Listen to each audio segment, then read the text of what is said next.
C'est le premier matin du monde, comme une fleur confuse exhalée de la nuit.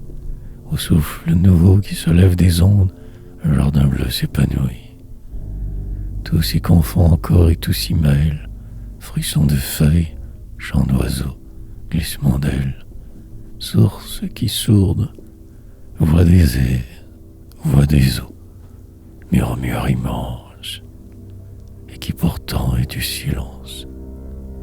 Ouvrant la clarté ses doux et vagues yeux, la jeune et divine Ève s'est éveillée de Dieu, et le monde à ses pieds s'étend comme un beau rêve. Or Dieu lui dit: va, fille humaine, et donne à tous les êtres que j'ai créés une parole de tes lèvres, un son pour les connaître. Et Ève s'en alla, docile à son Seigneur, en son bosquet de roses, donnant à toutes choses une parole, un son de ses lèvres de fleurs. Chose qui fuit, chose qui souffle, chose qui vole.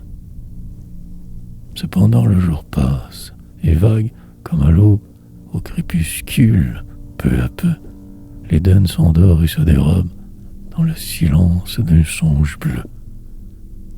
La voix s'est tue, mais tout l'écoute encore. Tout demeure en attente, lorsqu'avec le lever de l'étoile du soir, Ève chante.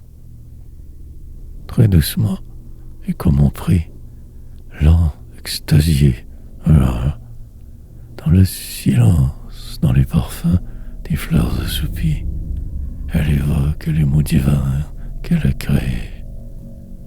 Elle redit du son de sa bouche tremblante: chose qui fuit, chose qui souffle, chose qui vole. Elle assemble devant Dieu ses premières paroles en sa première chanson.